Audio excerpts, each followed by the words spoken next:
Everybody has a story, but not all stories have been told. This is Benson the Storyteller, and these are some of my untold stories.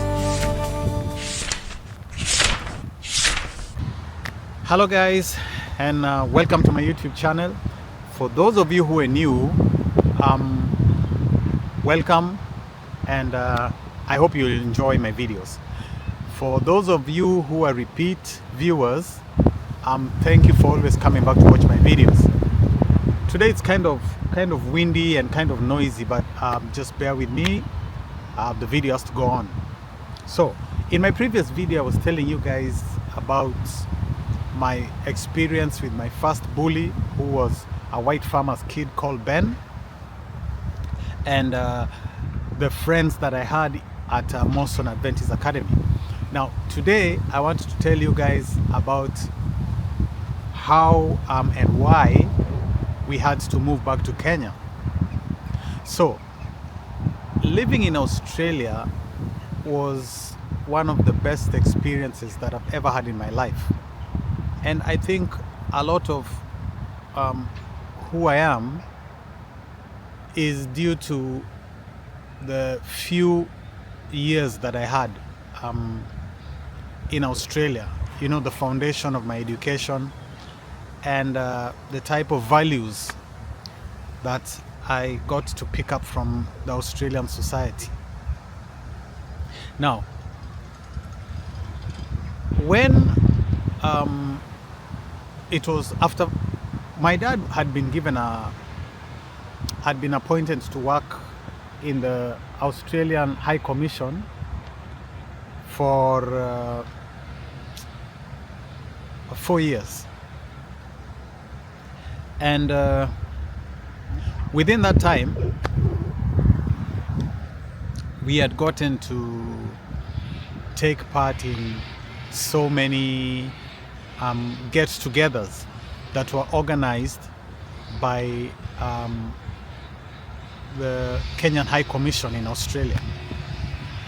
You know, they regularly had parties, and they regularly had get-togethers, and we got to know a lot and interact with a lot of the Australian community, the Kenyan community living in Australia, the ambassador, and practically everyone who worked in the Australian High Commission, the Kenyan High Commission in Australia.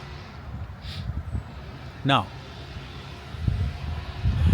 the first year in Australia, I was 5 years old. So it was the second year, the third and fourth year that I was in school, because I left Australia when I was in grade 3.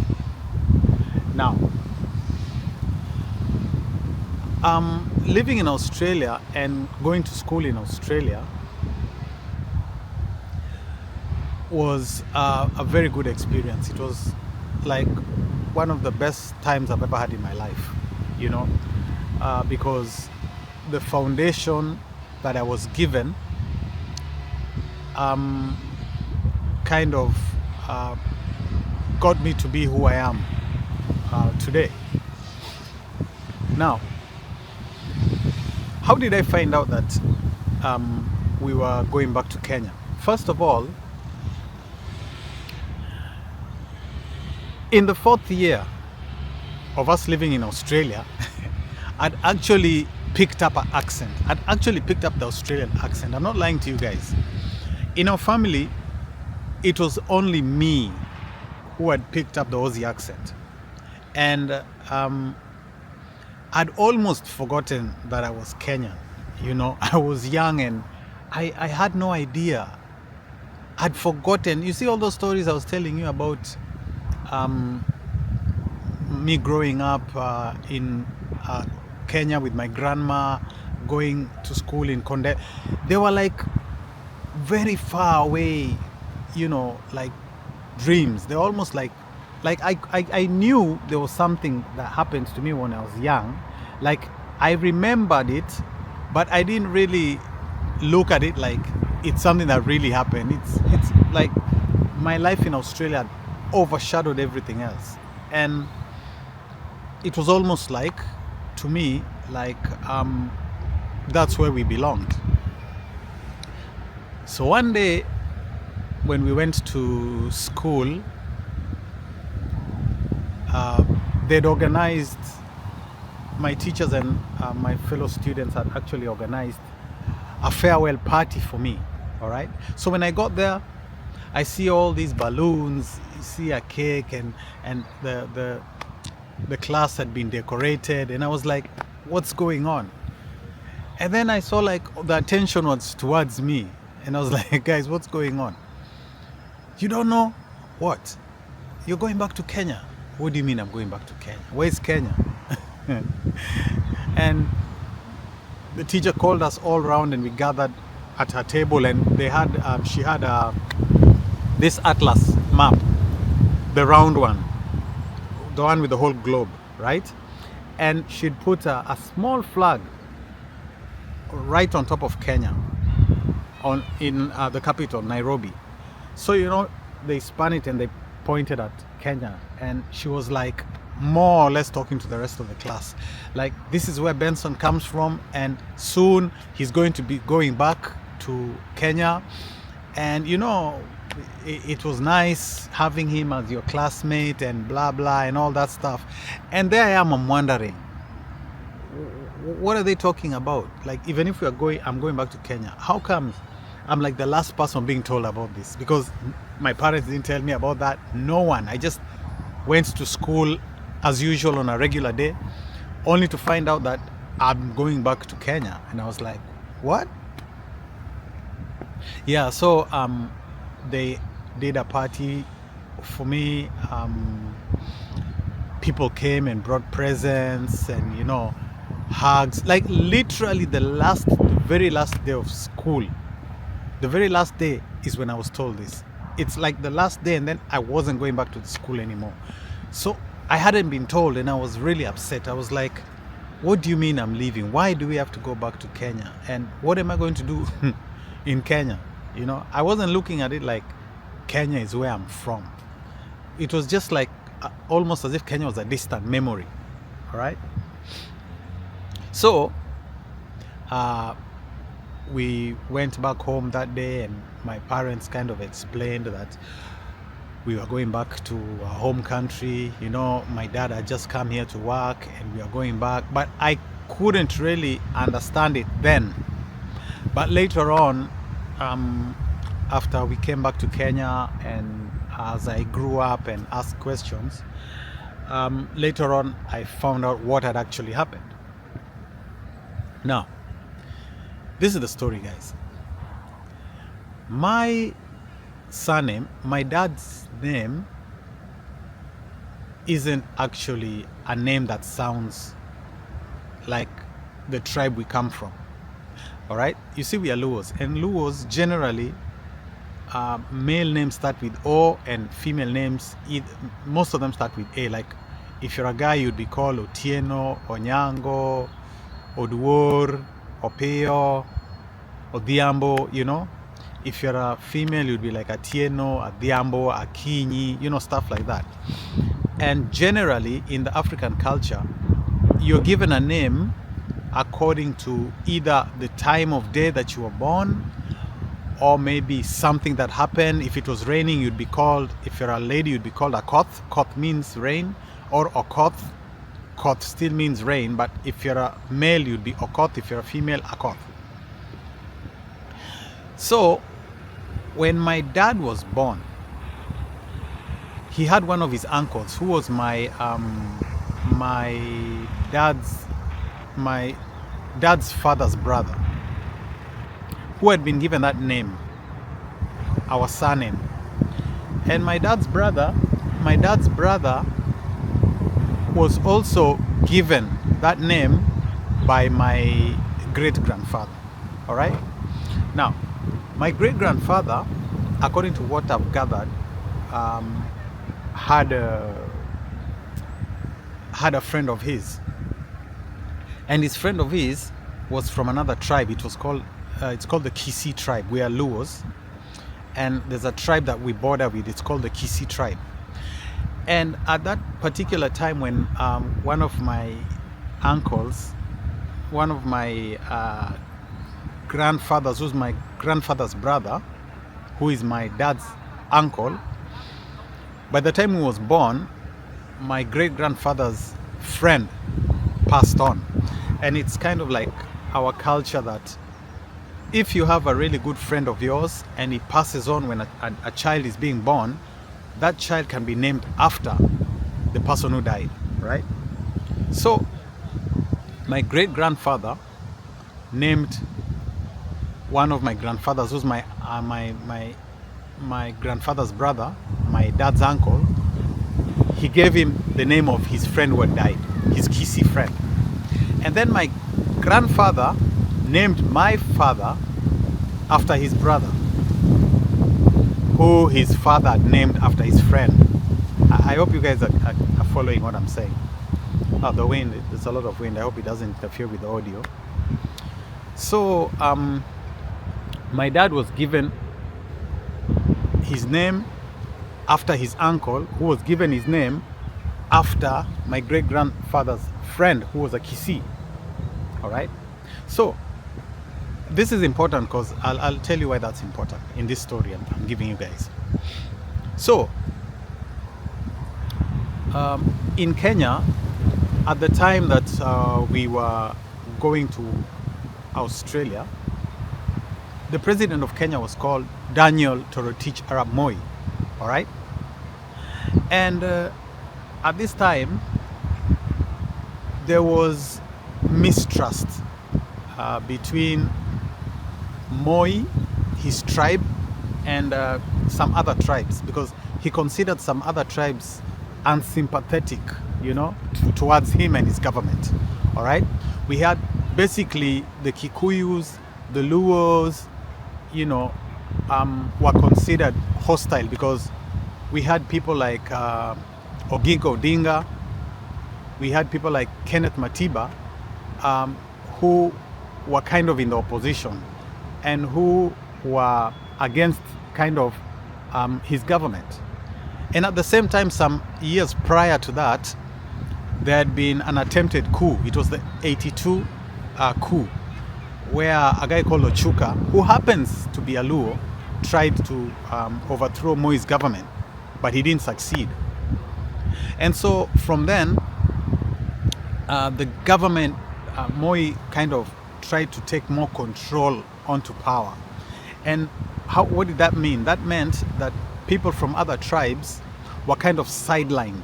They were sidelined in the government, in the armed forces, in parastatals, that type of stuff, And even the regions of Kenya that were pro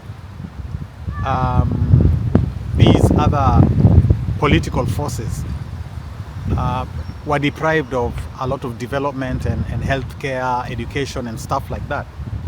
And the people and the tribes that were more pro the government were kind of rewarded, with developments, with appointments in the government, appointments in parastatals, and so on and so forth.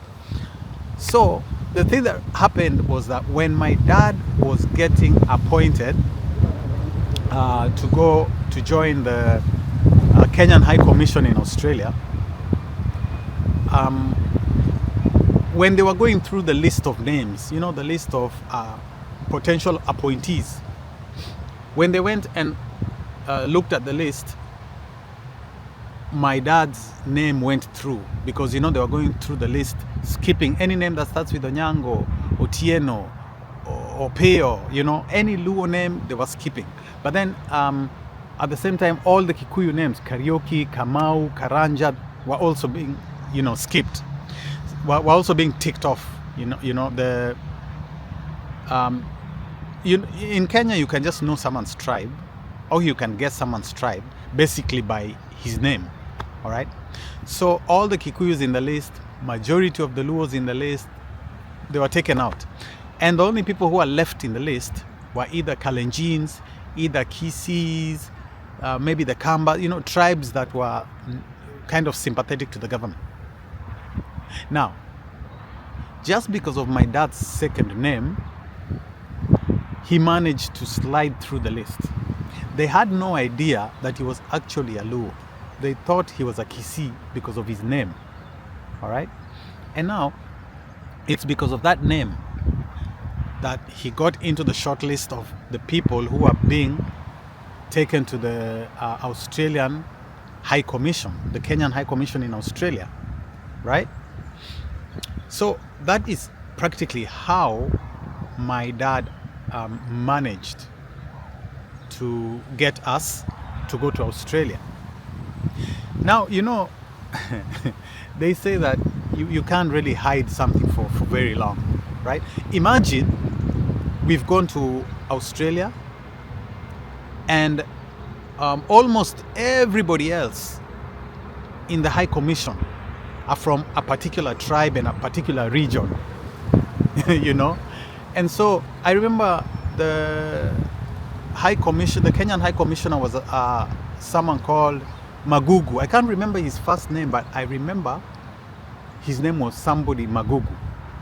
And because I used to play a lot with these kids, because anytime there was a function, let's say there was a public holiday, a Kenyan holiday, sometimes we'd be invited, we'd go over there, they'd prepare food, you know, the parents would be somewhere else, you know, talking, having their drinks, and then the kids would be playing, you know, eating sweets, and it was really fun. I remember it was I used to enjoy the get-togethers because we always got to eat our traditional Kenyan food. People got to dress up, people, you know, and it was in a very posh, you know, place. It was a place where most of the people there were either high commissioners or it was a place where mostly the rich people lived. So I remember that's the first time I saw this cabinet minister. There used to be a very powerful cabinet minister in Moi's government. He was called Nicholas Kipiator Biwott.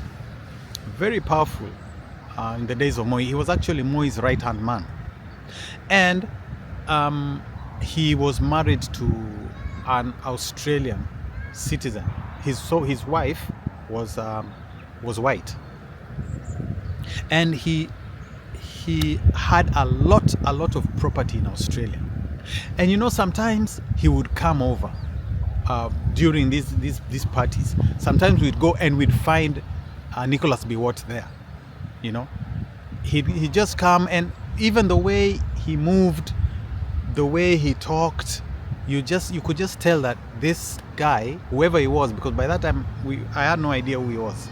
It's only later that when we came back to Kenya, I saw him again, and I was like, isn't this the same guy I used to see in the parties we had in the High Commissioner's residence in Australia? Whenever he used to come, you just see the convoy, you see the security, and then you just see the way he handles himself, the way he carries himself, and the way people respond to him, you know. You'd see the way the High Commissioner himself would greet him, and you just say, this guy, whoever he is a very powerful guy. So most of the people who are at these parties, I could tell were not Luos. They were either Kalenjins and Kambas, maybe Masai, just most of these other tribes. But there were hardly Kikuyus there were hardly Luos there. And that's kind of the system that happens in Kenya a lot. It's kind of like Kenya is kind of tribalist. It's kind of, the politics is kind of tribalistic in nature. Yeah, by the way we vote, the way development is given, the way rewards are given, it's mostly tribal, and to an extent it's changed a bit, but it's still there, and I really don't know how that vice we can get rid of tribalism and corruption in Kenya. I'm saying it's getting a little better because right now tribes kind of get together and form coalitions, but still you shouldn't be making coalitions based on tribes, because if you go to other countries you'll find that they make coalitions based on ideas. Parties are based on ideas, but if you go to Kenya you find that parties are based on tribes. That's the unifying factor in most of the parties if you check out in Kenya. So it was the same politics that was being played out. You are from a certain tribe, we are not going to give you the job, or we are going to sideline you. You're from our tribe and you're pro the government, so we are going to reward you with this job in Australia, we are going to reward you with this job in America. So it was basically something like that. So as I was saying, it doesn't take very long to hide a secret. All right.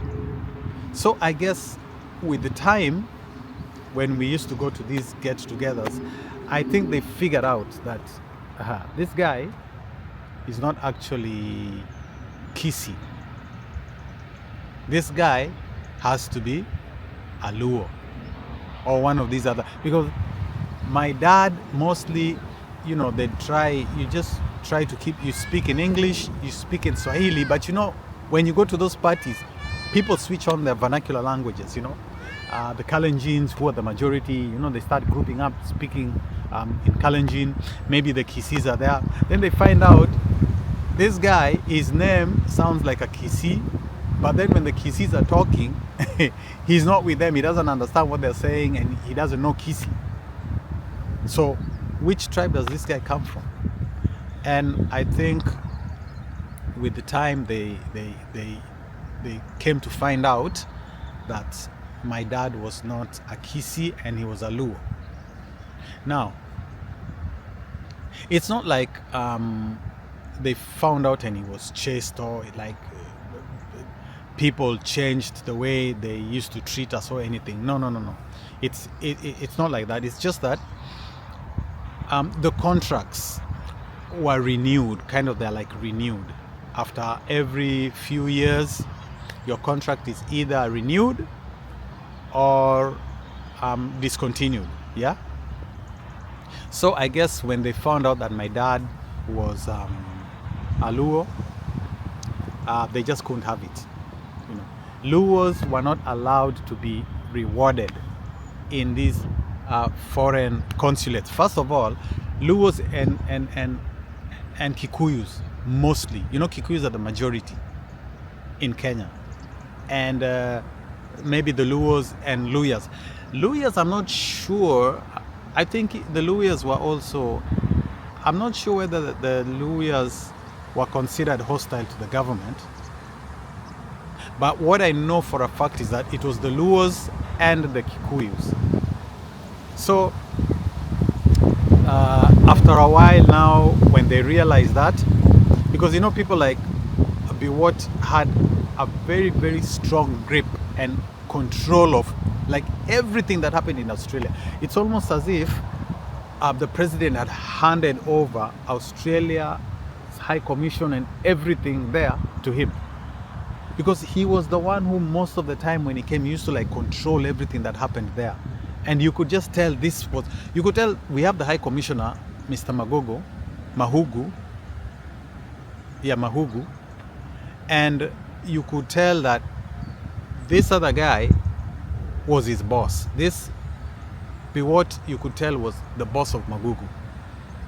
Just that was just my impression from the few occasions that he went to the parties and I saw him, and you could tell he was the big boss. And I think he's very, very keen on details and all that, and I think he had his people, and they somehow found out that my dad was a Luo. And so unfortunately my dad's contract was discontinued, and we were told that we were going back to Kenya. So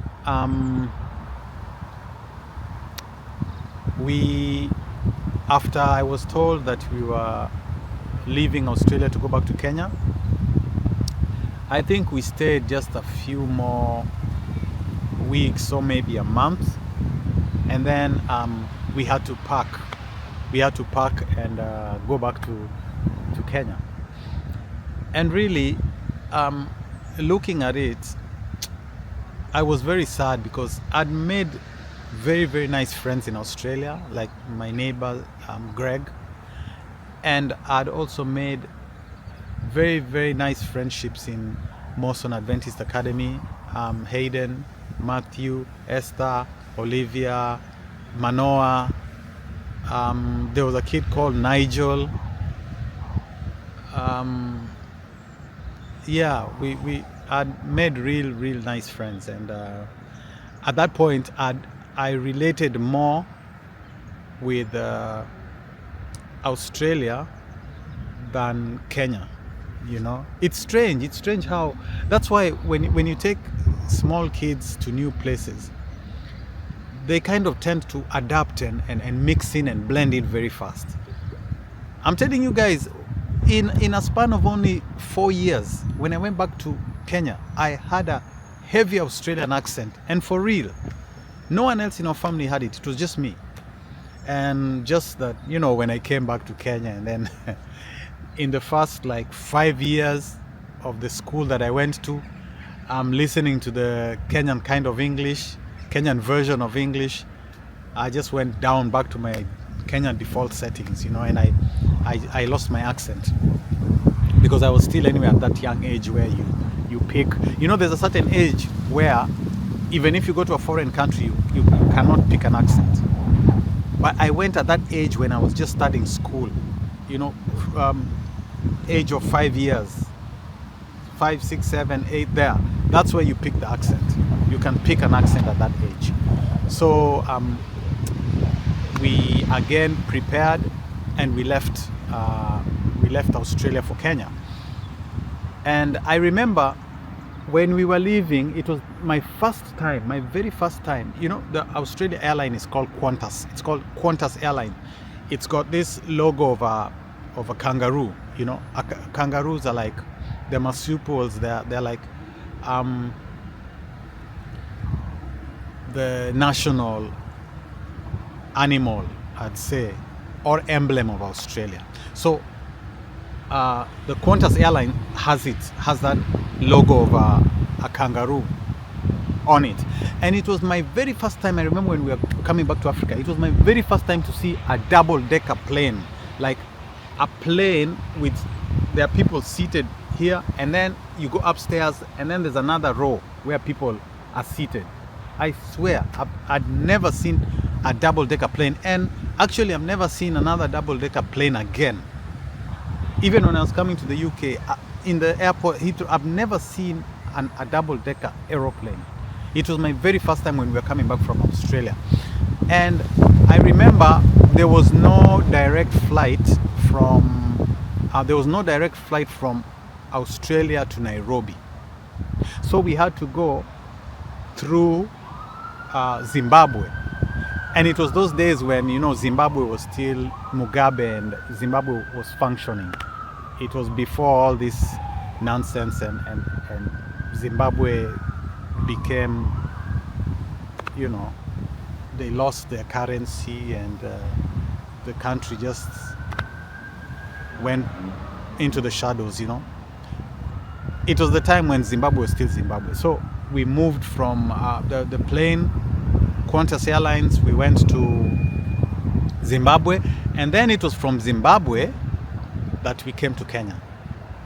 You know, someone might have said, why didn't you guys go through South Africa? By that time, South Africa was still under apartheid. South Africa hadn't gotten independence yet, so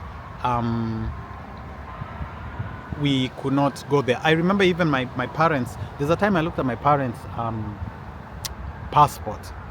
you know, they had the diplomatic passport, which was red. But before that one, we had the Kenyan passport, which was blue. And if you saw the old passports, they'd write, allowed to go anywhere except for South Africa. So even if you had that passport, you could not go to South Africa. I don't know, you are not allowed to go to South Africa, maybe because, you know, the way the government there, apartheid, and the way they might be treating citizens from other countries and black citizens, and maybe those countries wouldn't have taken it nicely, you know, and it would have brought some diplomatic whatever. So people other countries just said no. These people wouldn't be able to differentiate between our citizens and their own South African citizens they put under apartheid, and it would be a whole mess. So a lot of countries just decided not to let their citizens go there. So that's why we had to go through Zimbabwe, and then from Zimbabwe we came to Kenya. So basically that's what happened, and that's why we had to move back from Australia to Kenya, simply because my dad had the wrong last name and it was purely tribal. The reason was purely tribal. So that's what happened, guys. And yeah, for those of you who are new, please subscribe to my channel, follow my stories. I'm going to tell you guys about how I came back to Kenya and how I started school again in Kenya, and from there we're going to move on. So thank you for watching. For those who haven't subscribed, please subscribe to my channel, and I'll see you guys on my next video. Thank you.